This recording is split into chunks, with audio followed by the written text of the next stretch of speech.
Welcome to the Christianity in Business Podcast, an initiative of the Archie W. Dunham College of Business at Houston Baptist University. I'm your host, Darren Shear, and this is a show that helps Christian business leaders to integrate biblical values into business. You can get more information about HBU's Center for Christianity in Business, including the Christian Business Review academic journal, articles, videos, and news about upcoming events by visiting our website at christianityinbusiness.com. And now, on to today's interview. Today, we're going to be discussing the topic of why excellence is the essence of business ethics. And we're joined by David Gill. And in just a second, we're going to have him try that tongue twister 5 times fast. Why excellence is the essence of business ethics. And David is a writer and speaker based in his hometown, Oakland, California. He recently retired from his position at Mockler Phillips Professor of Workplace Theology and Business Ethics and Director of the Mockler Center for Faith and Ethics and Workplace at Gordon Conwell Theological Seminary in South Hamilton and Boston, Massachusetts. Prior to this, he served on the faculties of New College, Berkeley, North Park University, and St. Mary's College.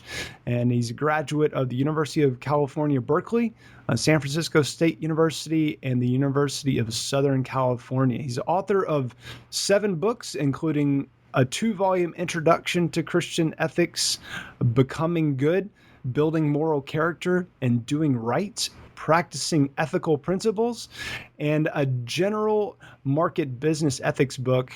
It's about excellence, building ethically healthy organizations. And that's really going to be kind of the focus of our chat here today. Welcome to the Christianity in Business Podcast, David. Thank you. It's great to be with you. So when it comes to business ethics, you say that it's about excellence. What do you mean by that? Well, for so many, as I've studied business ethics over the years, and as a matter of fact, it's not just business ethics, it's ethics in general. So often people think of ethics as being what I would call damage control, and people concentrate a lot more on what's wrong than they do on what's right. And so in a lot of businesses and business ethics courses, you study terrible things that went wrong at Enron, or the Exxon Valdez runs aground, and who's going to be responsible, who should be punished, who should pay. So ethics tends to be damage control. It tends to be negative. It tends to be, all about catching the bad guys and blaming them or something like that. But I don't really think that's the classical approach to ethics. For example, Aristotle, who's one of the Greek fathers of moral philosophy, he began his book on ethics, the Nicomachean Ethics, by saying the good is that at which everything aims. So it's about figuring out what is the goal, what is the aim, and then in light of that, you figure out how you need to behave in order to achieve that good. And I would say the same thing is true of biblical ethics and Christian ethics, that ethics is really about how do we please God and how do we live the kind of life that's pleasing to God. It's not about just avoiding hell. It's about working our way toward what would be praiseworthy in heaven, you might say, what pleases God. So it's about excellence, and it's not just about, for example, in Romans, Paul says, do not be overcome by evil, but overcome evil with good. So I think there's a lot to the idea that ethics is more about how to figure out what's good in order to overcome what's bad, rather than just cataloging what's bad. We don't want to just become experts in what's bad. I've heard, and I believe I've read this somewhere in my life, that the rabbis, the Jewish rabbis, old Jewish rabbis, used to say that in the 10 Commandments, there's not really 10 commands, there's 1 command and 9 corollaries. So it's really all about the first commandment, who's going to be God here, and then everything follows from that. So that's the way I approach ethics. Is ethics is about the kind of people and organizations we need to have and the kind of guidelines we need in order to achieve our mission, in order to achieve what's excellent. Got it. Well said. So when people think ethics, oftentimes our mind immediately goes to, like you said, Enron. It goes to whistleblowing. Basically, it's almost that's at least what comes to my mind. But we don't often think of excellence as being a part of what ethics is all about. You know, it's not just about catching the bad guy or just about setting up guardrails so you don't do the wrong thing, but it's about excellence and doing well toward your goals. So why would you say this concept has been so misunderstood, and why has business ethics become so compartmentalized? I think sometimes people have thought that business, when you talk about business ethics, you're talking about creating a set of ethical standards that are lower somehow and less demanding than what you'd expect in the church or in your family, things like that. John Maxwell, the guy who's written all these leadership books, he wrote a little book called "There's No Such Thing as Business Ethics," and he was basically trying to say there's only one rule, which is the golden rule: do unto others as you would have them do unto you. But he misunderstands what people in business ethics are really trying to do. Most people who are in this field, what they're trying to do is not achieve a lower standard. What it really represents is an application. So business ethics is applying our best ethical thinking to the business area, just like medical ethics applies it to the medical arena, or legal ethics to law, that sort of thing. So I think sometimes people don't understand that this is really just a way of talking about the applied in the trenches meaning of our ethics. And I think it is true, like you said. Why has it become so compartmentalized? We need a much grander kind of vision of what ethics is all about, and not just focusing on small dilemmas or responding to cases and quandaries, but looking more broadly at how we create ethically healthy organizations and ethically healthy people. Right. So at its fundamental level, would you say that every decision in business is fundamentally an ethical issue, and not just the ones where there's a significant temptation to make an unethical decision? Yeah, I mean, I think ethics in general is about how we ought to behave, what we ought to do, and what's the right way to behave. And as a Christian, the right way to behave is what pleases God, what represents the will of God. Because God knows best what the right thing to do is. But so in a sense, every decision in life has an ethical aspect to it, and because we're always not just wanting to have the right way to think or the right way to believe or the right way to talk, but the right way to act, the right way to behave. On this business of damage control versus mission control and excellence, one of the things that I've done as a business ethics teacher over the years is for example, in the airline industry, I spend a lot more time with my students studying Southwest Airlines, which is a really exemplary company. I mean, nobody's perfect, but Southwest has been a very exemplary company in the way they treat their customers, their people, their compensation for their employees, as well as the responsible compensation packages that their CEOs take.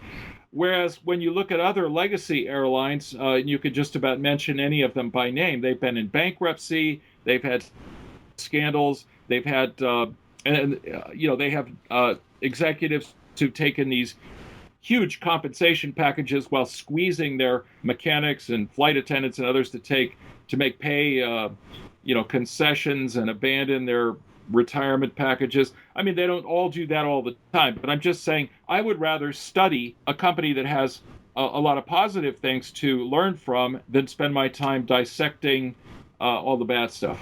What are maybe some other examples of ethical issues that people traditionally don't think of as quote unquote ethical issues? If ethics is about excellence in relation to pursuing whatever your overall objective is. I mean, because in another way, it sounds like you're saying that ethics is whether you have good ethics or bad ethics, it's in relation to what your desired outcome is, or what you're trying to accomplish. Is that right? I know that's kind of two questions in one. Yeah, when I work with a company, or actually, working with individuals in coaching them or teaching MBA students, one of my major early topics is mission and vision, and because I really believe that it's mission and vision that drive good ethics or ethics. And so, if your mission as an individual is to move people's money from their pockets into yours as quickly and massively as possible, I think that's going to leverage some bad behavior and some bad choices on your part. It's going to make you step on people and exploit people, perhaps. And so, and you know, in the Christian faith, nobody in the Christian faith should be deceived about this, that those who want to be rich fall into temptation, and the love of money is the root of all sorts of evil. So profit is good, and money is valuable and important, and I don't deny at all that businesses and individuals need to have that as part of their objectives. But our primary mission, what is our primary mission in a business or in our personal life? And I think getting that straight is what's really significant for ethical performance. One of the things is I sometimes ask my students, why some guy, let's just think about an individual who's kind of a slob, and everybody wants him to change his ways and clean up his act and go to school and dress better and all the rest of this, and nobody can get the guy to change until one day you see this guy's going to the gym and he's working out and he's taking his studies or going to school or going to work with more seriousness. And what made him change was that he fell in love with somebody, and that's what motivates him. Or you look at a team where all the members of the athletic team are at each other's throats and they're just looking for their own statistics and everything else, and yet a team can change if they have a coach who gets them to see that if we just work together, we could actually play in the Super Bowl. We could win a championship. And it's that kind of mission that will drive change in individuals and in organizations. So what is that change? I don't think it's just about getting more money for yourself. I think it's got to be something more positive. My approach to mission is to try to get people to focus on two basic themes. One of them is to design, create, and build something, some product or service that will help other people or will be beautiful. It's valuable in people's lives. So it's kind of this creativity, innovation side that you're going to have a stronger, more ethical organization if you begin there by rallying your people so that they're coming to work trying to have a hand in innovation and making things better. Or the other great theme is to fix something that's broken. So either build something that's a service or a product that's valuable and helpful to people, or fix something that's broken, heal somebody who's hurting or whatever. And there are, by the way, studies of these organizational missions that make this same kind of point in one way or another. But I think as a Christian, these are the two main characteristics of God, is that he's the creator and the redeemer. He built a beautiful world and he fixes broken people and the brokenness of the world. And I think that every man and woman and child is made in the image and likeness of a creator and redeemer.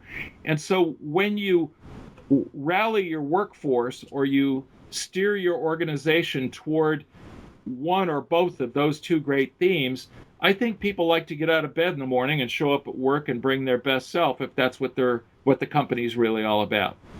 So, it's the mission, but it's not just any mission. It's getting the mission right and then saying, what kind of people do we need to be? What are the core values of our culture? What are the kind of character that we need to hire for in order to optimize our chances of achieving that kind of a mission? Yeah. And I mean, as Christians, it seems clear that we would need to make sure that what we're trying to accomplish in business and the way that we go about it is in line with biblical principles. Because, I mean, if I can have a set of ethics, but if my objective is wrong, I was thinking about this article that came out in the 60s from the Harvard Business Review about how basically business should be like you should be viewed as like a poker game, where at the poker table, you're not trying to help the other guy win. You're bluffing. You're lying. As long as you're not cheating, but because certainly that wouldn't be okay.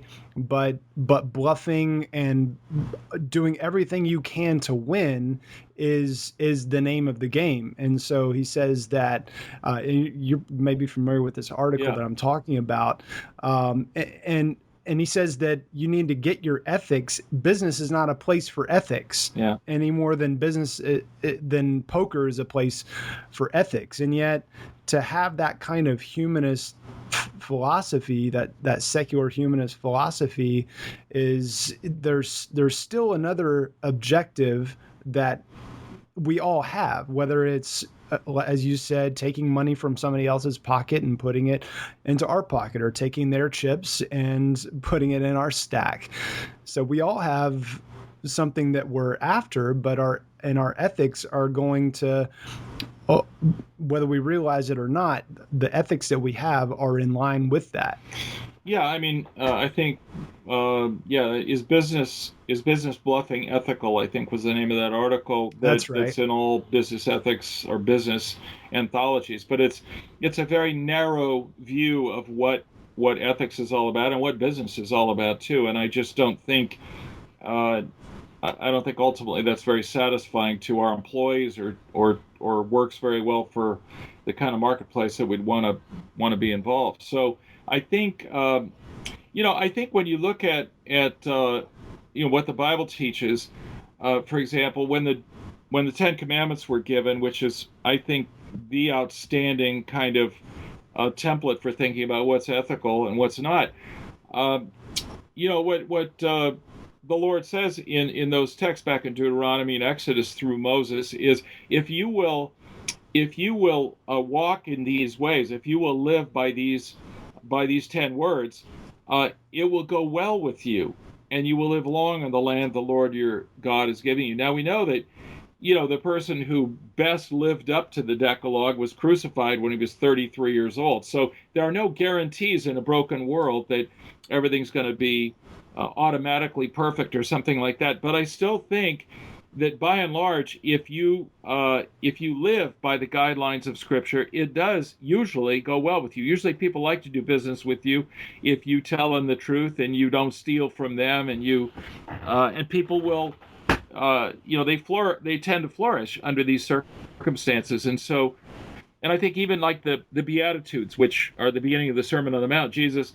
basically says, "Blessed are the poor in spirit, for theirs is the kingdom of heaven," etc. So we're not just suffering when we do these things that God has called us to do or to be, but actually we're blessed when we live this way, generally speaking. Now, we have to be ready to be persecuted, and that blessing may not come in the short term. So I don't really believe in what you might call a prosperity gospel, but I do believe that by and large, at a very profound level, biblical values do resonate with people who, even though they may not be Christians or they might not really be familiar with it, I more and more over the years I've come to believe that, in that thing that Paul talks about in Romans, that those who do not have the law, like written down in the scriptures, like the Hebrews, the Jews, nevertheless they have the law written on their hearts, and they have a conscience that bears witness to that law. And I find that the more I work with people in the business world and MBA students, I find that actually they resonate with the truth of biblical values and biblical perspectives, even though they don't understand quite why. But it's because they're made in the image of God, and they have they have a heart that resonates, and they have the law written on their hearts. Yeah. I have an ethical question. So when it comes to competition, I was thinking about the poker table metaphor. Is it Christ-like to compete in business? I mean, at what point is it not Christ-like to try to beat your competitor in business? Do you know what I'm asking? Yeah, I think competition is not a bad thing. I think that crushing the weak or whatever is not a good thing. But you have these examples in the Old Testament where people we're not supposed to mow their fields all the way to the edges, but leave some of the food, some of the crops on the edges for poor people to be able to get food. So you're not supposed to just completely monopolize everything to the extent that those who have no resources are unable to get what they need to survive. And I think in business that's a good reminder that we should not be just crush people out of existence, but try to recognize when enough is enough, and we ought to leave room for other people. But by and large, I think competition is part of what we're all about as human beings. And Paul uses all these athletic metaphors about competing and running the race and all this kind of thing. Yeah, certainly he does, but he's talking about running the race set before me and the pursuing the high calling, not necessarily in the sense that I'm the only one that gets it. I mean, he says that it's like a runner and only one gets the prize, but not sort of like the zero sum game, which is the way that I think most of us look at our industries, right? I mean, it's you're either, I mean, you gotta be number one. You gotta, like, Jack Welch talked about how he would wake up every morning thinking about how he's gonna beat his competitor. Like, is that the kind of, and we praise that, right? I mean, is that the right approach? Yeah, I mean, I think the way I would look at it is to say I want to wake up every morning and try and be as good as I can possibly be. I want our company to perform at absolutely the best level it can, and so I'm not so much focused on crushing others as I am on achieving our goals. So I think that's a better way to look at it, is to say how can we be as excellent and successful as possible, but be sure that we don't harm others. I mean, I think one way of defining why something is wrong ethically is because it harms others. Paul says in Romans again, love does no harm to others. Therefore, love is the fulfillment of the law. So that whole idea of avoiding significant and real harm to others, I think, is important. But that still leaves a tremendous amount of room for growth and excellence and competition. So I think competition's healthy. Yeah. And I think it goes back to, it's about excellence, like the title of your book, that it's not about beating other people. It's about being the best that God has called you to be. And first of all, knowing what God has called us to be, right? As individuals, as for our companies that we lead. And, I was thinking about Truett Cathy when years ago, when Boston Chicken, now known as Boston Market, was about to do some aggressive expansion. The board of Chick-fil-A is, they're kind of frantic, and Truett Cathy slams his fist down on the table. He said, "Gentlemen, we're not going to get bigger. We're going to focus on getting better, and then our customers will demand that we get bigger." And it's that's the essence, I think, of what you're saying ethics is all about, is excellence. It's doing the best, being the best that you can be as an individual, as a company, and that's honoring to the Lord. Yeah, and if more and more people in your product area come to you because they get a better price and better quality and better service, I mean, you're actually blessing more people. It's not like you're motivated by trying to put the other company out of business, unless maybe they're doing something terrible to people, so you want to put them out of business. But generally speaking, if you're growing because you're delivering great service at a great price, I think that's good. It's good for the people who are your customers. Yeah, well said. So, what would be a parting piece of advice, and also what would an ethical scorecard look like for a company? How would a company know what kind of application can somebody take from this today?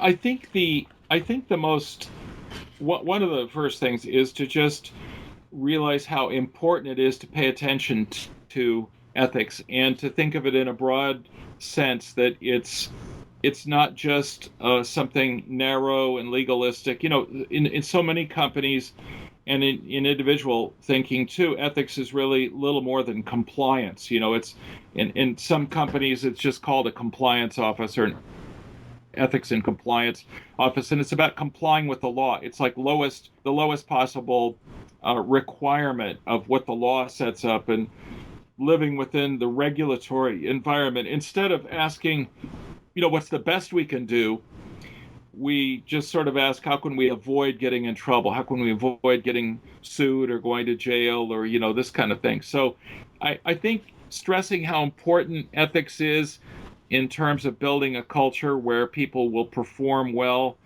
so I would say that's kind of the beginning, is just to emphasize how this is really important, but to take a holistic and kind of positive view of what ethics is all about. Ethics is, I often say, it's a description of how we need to treat each other and treat our customers in order to achieve our mission with excellence. So ethics is an account of how we need to treat each other and our customers, all of our stakeholders, in order to achieve our mission with excellence and success. So I think promoting the importance of that is really important. Ethics isn't just a luxury, but it's integral to what our company and our culture is going to be about. And then I think just to think of it in terms of its relationship with our mission, the core values of our culture. So it's not just a code of what we have to do in different areas, different activities, but ethics is really also about an alignment between our mission and vision of the company or the organization, the core values that we want to build into the culture, and then the ethical guidelines follow from that. So I think that's the kind of place to begin, is not just to ask what's the worst thing that we need to, what are the horrible things that we need to avoid, but what is the good that we can achieve? What's the good that we can do in our industry in order to overcome the evil and the bad stuff that's going on in our industry? How can we design some positive approach in our industry? How can we set the example for other companies? Yeah, that's powerful. I mean, setting the example. I mean, Jesus has called us to make disciples, and I mean, our companies can set such an example that can reveal Jesus. I mean, the way that we conduct ourselves in our workplace, that can reveal Jesus, the character of Jesus, and I mean, that is Jesus is the essence of excellence. I mean, he's the one that created. He's the standard. So let's not just look at our competitors as our standard. Let's look to Jesus. David, where can people learn more about you and your books? I've had two parts to my career. I've been a professor for 40 years now, and about half of those years I was teaching business ethics, primarily business ethics, to MBA students. And doing consulting among mostly small and medium-sized companies. And then this book that you refer to, It's About Excellence, is really a book written for business people, for people out in the workplace like that. It's a general market book, not really intended in the first place to evangelize people. But anyway, that side of my work is really represented at my website called ethicsbiz.com, spelled unconventionally. So ETHIXBIZ.com. Ethicsbiz.com is where all of my, my ideas and my consulting approach and stuff like that is there. And then my other website, davidwgill.org, davidwgill.org with no punctuation in there. At that website, that's where my Christian stuff is focused. And obviously there's a huge relationship between the two. And I think the values and ethics that I'm promoting at ethicsbiz.com are really grounded in a very direct kind of way in the Bible and in my Christian faith. But on the other hand, I don't get in people's faces about using my Christian churchly language at that website, like I do at davidwgill.org, which represents my other things that I've done, my other 20 years of my life teaching in theological seminaries, and on trying to understand or explore the ethics and values of Jesus in Scripture is what that website's all about. Beautiful. Well, everybody go check out ethicsbiz.com and also davidwgill.org to learn more about David and his books. David, thank you so much for taking the time to come on the Christianity and Business podcast today. And just may God continue to bless the work you're doing with Ethics Biz and just helping to reveal Jesus in the world and help companies to become to have better ethics and to do it with excellence. Thank you so much, Darren. And looking forward to seeing you also in Dallas at the Faith and Work Summit. Yeah, that'll be great. And by the way, they're friends of ours. Everybody go check out fwsummit.org and certainly do go check out David's website as well. Thanks again, David. Okay, thank you. We hope you've enjoyed this episode, and if so, we would greatly appreciate it if you'd leave us a quick rating and review for the Christianity and Business podcast on iTunes. You can get more information about HBU's Center for Christianity and Business at christianityandbusiness.com. Thanks for listening, and keep integrating biblical values into your business.